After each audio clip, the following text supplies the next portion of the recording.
Distinguished ladies and gentlemen, we'd like to firstly welcome you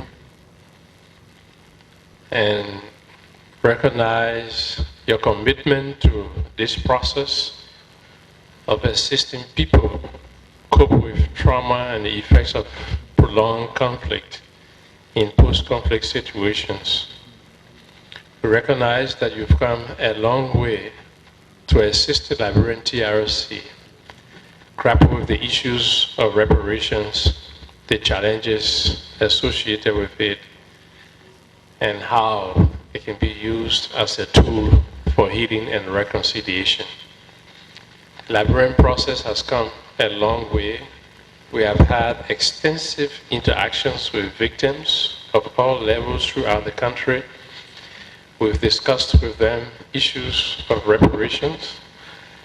We've had extensive engagement also with prominent actors during the conflict period, and they have also advanced recommendations to the Commission on how reparation can best be accomplished in our situation and used as a tool for healing, reconciliation, as well as justice. Today, you have come to join us to add yet another component of experience to this process. You all have come as experts who have had prior experiences, who have perhaps conducted studies, and who have worked with the issues of reparation. Liberia may present its own unique challenges, but howbeit, victims after conflicts are victims. The need for acknowledgement, the need for memorialization, the need for compensation, the need to meet victims halfway has always been present. And it is against that background you have all so willingly volunteered to come and dialogue with the Liberian TRC. We say thanks for coming, and you are most welcome to Liberia in this process. Before we get on, I'd like you to get to know the commissioners. At the far end of the panel, at my right, is Commissioner Sheikh Kafuma Kone. He is an Islamic cleric as well as a member of the interreligious efforts that were initiated to restore peace to Liberia. He's been very active with civil society and human rights issues in our country. Next to him is Councillor Pearl Brown-Boo. She is a lawyer by profession. She is a women's rights advocate, and she brings all of that experience to the Commission as well. Next to her is Commissioner Umu Sila. She is a nurse by profession and as a counselor, a psychosocial counselor dealing with victims of the conflict, children as well as victims of AIDS. On my left is Commissioner Gerald B. Coleman. He is also a religious cleric and an ambassador and an engineer by profession.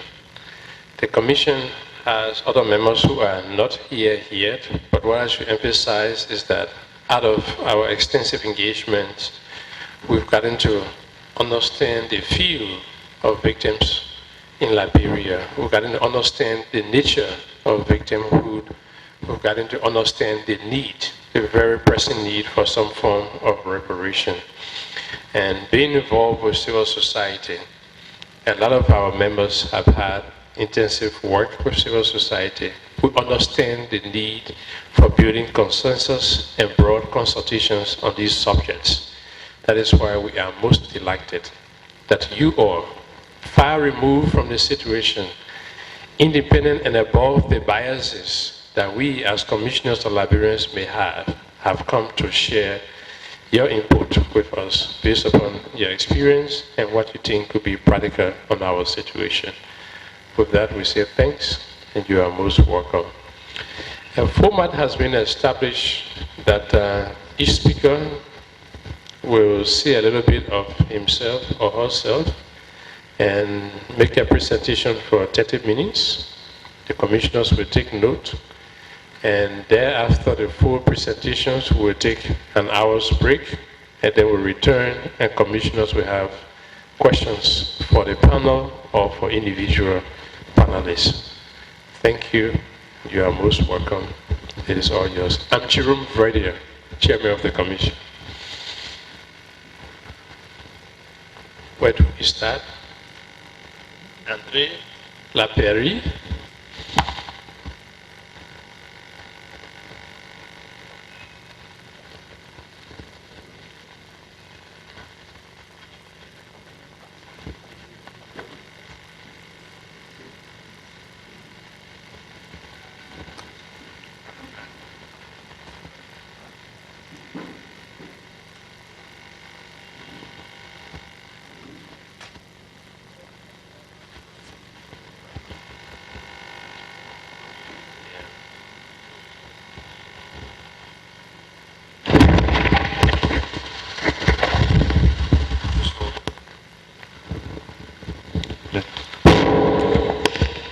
Maybe I should add, if you prefer to remain seated and do your presentation, the Commission doesn't mind.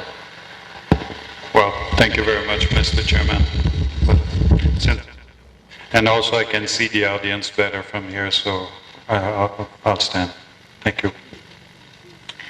Well, Excellencies, Honorable Judges, Commissioners, colleagues, ladies and gentlemen, in July 2000, to push the borders of traditional justice into avenues internationally unknown until then, for the first time combining a tribunal, the ICC, with a reparatory element or mechanism, the Trust Fund for Victims, which I have the honor to represent. I'm not coming here today with a magic formula as to what would be the most adequate form of reparation, but more simply, I would like to share with you some observations gathered from my work in the field with victims of war crimes, genocide, and crimes against humanity. First, I will start with some general observations on the issue of justice. Because of the need to ensure a prompt but fair trial, both for the accused as well as for the victims, justice is de facto selective, especially when you're dealing with mass crimes such as the ones we're talking about today.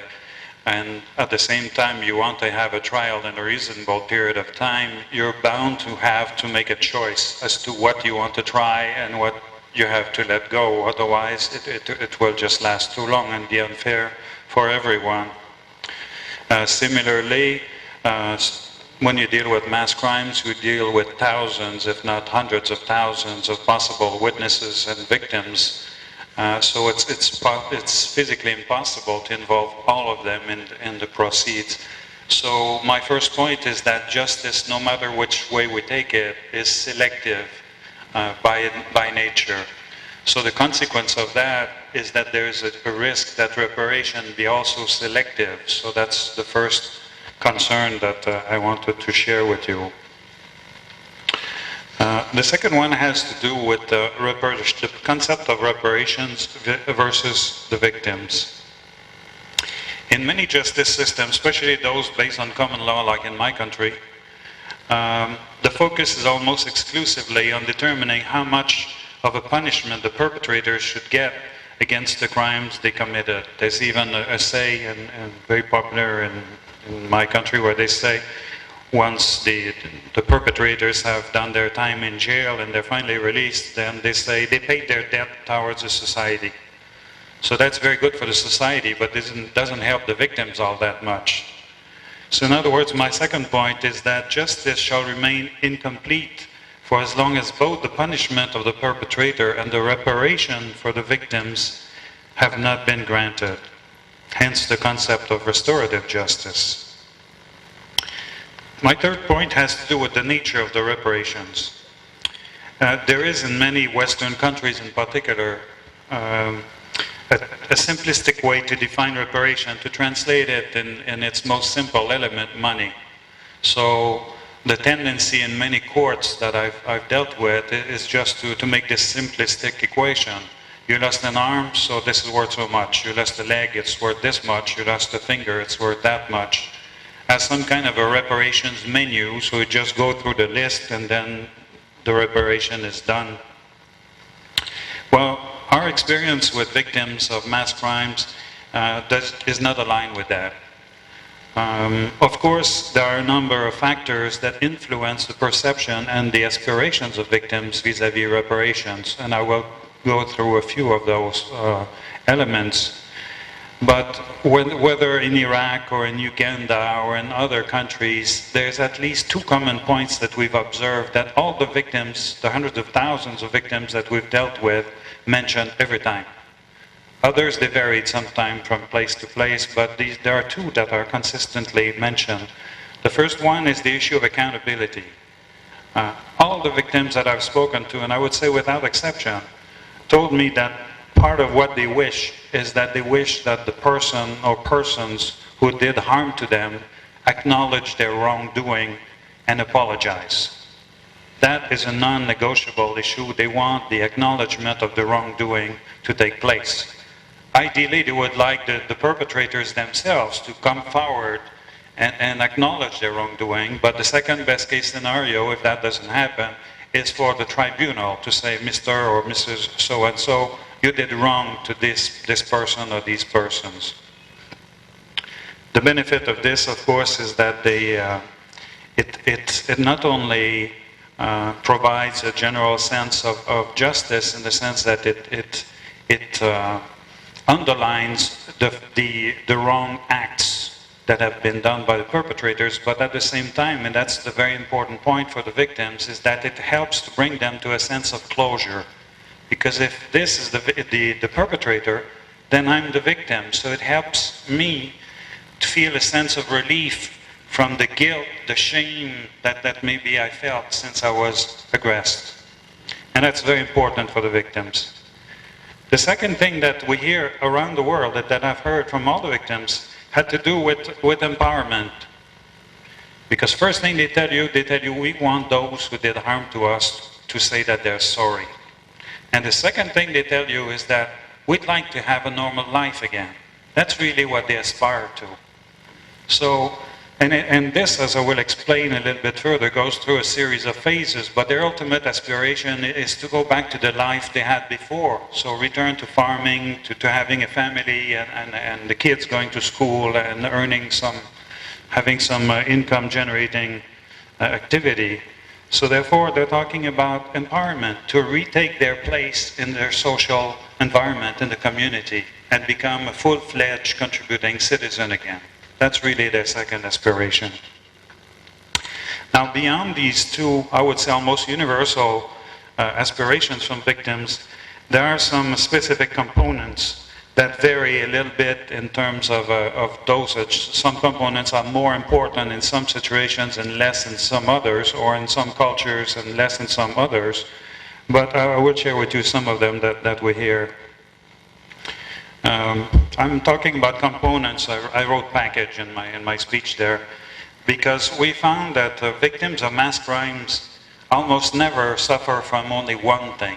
They suffered from a cascade of problems, ranging from physical wounds to psychological trauma, to social problems, to economic problems, and you name it. So they suffered from a cascade of problems, so that if you want to undo them, you cannot just come with one simple element that will take care of all these very different types of harm that they suffered. So they had a cascade of problems, so the reparation should come with, I wouldn't say a cascade, but let's say a portfolio of reparatory elements. Professor Van Boven tried to summarize this concept under the famous Van Boven principles, which we at the Trust Fund slightly adapted by adding a sixth one. He had 5, we have 6. He said that in adequate reparations, he didn't say in optimal reparations or satisfactory reparations because of what I said earlier, because justice is selective by nature, and And because of other factors I'm going to explain, there's always limitations there. So at best we can have adequate reparations. And these adequate reparations should, according to Professor Van Boven, and we share that, include the following. One, they should include redress. Redress being defined as the right to a fair and adequate compensation for the harm done. Second, it should include the restitution. So that's the right to the re-establishment of the situation that existed prior to the crime. Third is the rehabilitation, the right to the provision of medical, psychological care, and fulfillment of significant personal and community needs, which can also include, I would almost say non-material, but I think a better expression is symbolic elements that can be part of reparations. Ranging from special ceremonies to proper reburials to renaming a street or to other forms of commemoration, especially for those who disappeared, again bringing a sense of closure to the victims or survivors of and the communities. And then the fourth principle is probably the most important. It's the restoration of dignity. The thing we repeat most often in the trust fund, we repeat it to the victims to start with, and then we repeat it to the rest of the world as well. But we tell the victims, please stop looking at yourself as a victim and start looking at yourself as a full-fledged, normal person. Victims are not asking for charity. They're asking for a place back in society. So therefore, any form of reparation should not be perceived as some form of charity. It should be provided in a manner that makes the victim proud and dignified through the process. And I'll come back to that. Number 5 is especially important for the state. It's the reassurance of non-repetition. Victims say once people have stopped shooting at them and they feel a bit safe, that they would like to make sure it doesn't happen again. So there needs to be in place a legal, a justice, a system that prevents, will deter people from trying the same again in the future. And finally, that's the 6th principle that we've added at the Trust Fund. There has to be, when at the end of the day justice has been done, punishment has taken place, reparations have taken place, life must move on. And that's why we've added the principle of reconciliation, because reconciliation in the end of the day is what's going to glue the different pieces together and make the impact of reparation last. The chairperson of the board that I represent is Mrs. Simone Veil, which had a very difficult youth during the last World War, where she was imprisoned in Auschwitz. And she said 2 things that struck me, and that are very relevant to all victims even today. First, she said, when I came back to France, I thought I would meet everybody and they'd be so happy to see me, and I finally am back in life. But she said the first reaction was to marginalize me, as if it was not normal, that you're not supposed to come back from Auschwitz and be alive. So if you come back from there, you must have done something funny with the Nazis, otherwise you wouldn't be there. Here, so it's like you shouldn't be here, you shouldn't exist. So in other words, after having been punished or victimized once by being sent to the camp, she was punished a second time by the dearest people, those that were the dearest to her own family, her friends, her social environment. And very oftentimes, this is what we hear from a large segment of the victims group. And the second thing that I was trying to point out is that she said that when she got back to France, she became a political figure, as you know her today. But she said in very early days, when she was still very young, one of the first things she started to advocate for was reconciliation with Germany. Because she said, and it was very unpopular at the time, the people were saying, what is she talking about? You know, they attacked us and did all these atrocities, and she's talking of becoming friends with them again. She said, I believed at the time, and I still believe today, that once all is said and done, we have to learn to live together again.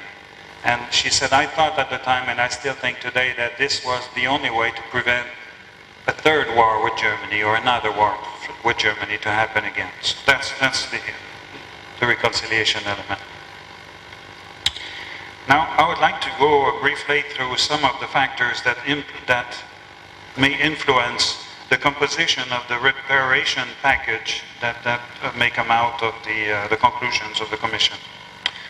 The social environment, I'm mentioning it in general, but there's a point I would like to take out of this and link to Liberia. There's no universal formula, as I said earlier on, to say, okay, this is how reconciliation should do. A reparation package should be. The example that came to my mind is a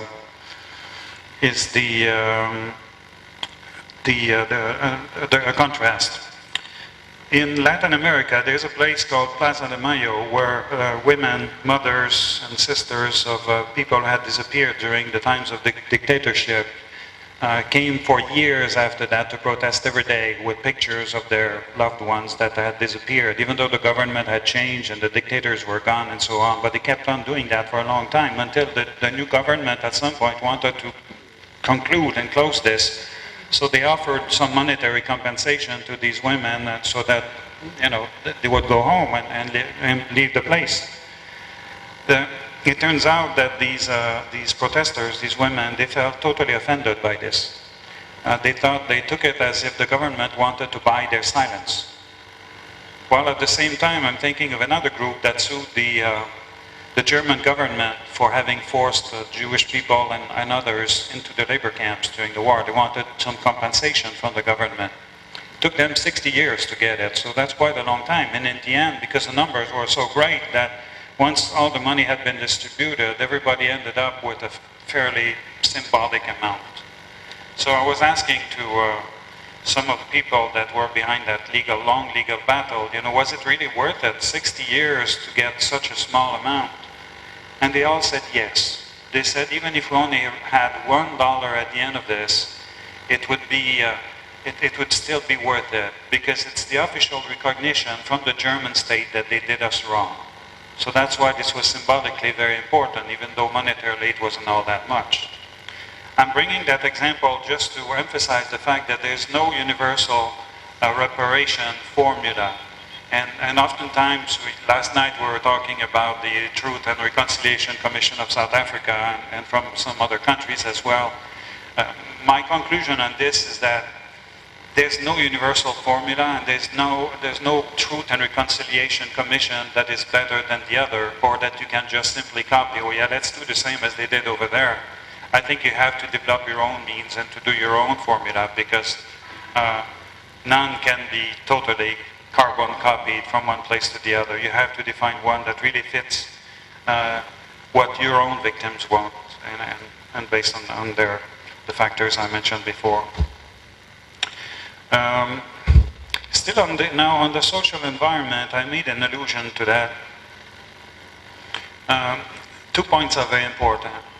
One is the involvement of victims in the definition of the reparations that they're looking for. Oftentimes, because it saves time and it's easier, we tend to say, okay, here's what we're going to do. As in the example I said, okay, we'll just give them money, here's the menu, there it goes. While in reality, if you want lasting and really effective reparations, you must involve the victims in the process and take the time or develop a mechanism that allows you to consult the communities and get their inputs into what is best for them. So reparations cannot and should not be defined without their participation, is one point. And second, which is also related to the social environment, is the other way around, which is that the social environment must also be worked on. I've seen many genuinely good attempts to provide reparations or assistance to victims that failed because they only focused on the victims and they forgot about the environment. I'm thinking, for example, of lots of work that has been done on child soldiers, which were given some basic education and food and clothes and then sent home. And while the home in question was not at all prepared to receive them, so it triggered an immediate rejection of these child soldiers, which were then back in the street. Same with victims of rape and other categories of victims. So whichever form of reparation has to be looked at in a broad, holistic manner, not simply limited at the immediate victim, but also taking into consideration his or her or their environment. The next variable that I would like to bring to your attention is the time element. Further to any aggression, even in our societies, individual aggressions produce the same effect. The victims tend to go through a series of psychological stages ranging from an initial state of terror, shame, guilt, which sometimes by themselves, hopefully with some assistance, they gradually overcome to then move to a higher level of needs for shelter, then maybe for food, then maybe for some social environment, finding their loved ones, and then to resume some economic activity. And finally, when they feel empowered enough, then they tend to aspire for the punishment of the perpetrators and the more formal justice system to officially give them the recognition as victims. So what's important in this journey that victims go through, with some assistance mostly, because I must say that each victim is different, and some of them unfortunately never manage to overcome the initial trauma. But the vast majority, provided some assistance, do. But the thing is that they don't make the journey at the same speed. You can have two individuals that suffered exactly the same crime. One will recover amazingly fast, and the second will never recover. And similarly with communities, you can have two villages that suffered the same crime, they were attacked maybe in the same way, and one will somehow pick up and recover very fast, while the other one will take more time. Individually, one factor that also influences how fast, beyond the capacity of the person, is related to the time that elapsed since the crime was committed. And of course the severity of the crime. What I'm trying to say is that if you decide to provide a reparation to a group of victims today, first you are dealing with some of the victims, you're not dealing with all of the victims, because of the nature of the justice system, which has to proceed with the selection of what can be tried and what cannot be tried. And second, not all the victims will step forward at the start to identify and declare themselves as victims, because others are still at a lower phase of fear or shame or guilt, or they're not really sure about what is going on, so they'd rather wait until they see what happens to the first ones who come in front of you. So if you decide that you provide reparations today to all the victims that were in front of you, then for sure there are many more that would not benefit, because they haven't reached the stage where they're strong enough to reach you. Yet at the same time, I understand that the government will also want to turn the page at some point and move on. So that's one of the difficult decisions you have to make. Do you go for what in Latin America they call the punto final, the final closure after which reparations are done and it's finished, hence preventing others, once they emerge from their misery, from benefiting from the same? Or do you leave it open forever? So that's one of the difficult questions that you have to think about. To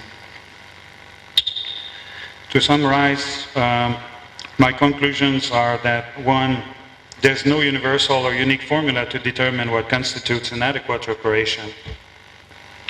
My second conclusion is that reparation must be done with the full participation of the victims, taking in consideration their social and cultural reality. And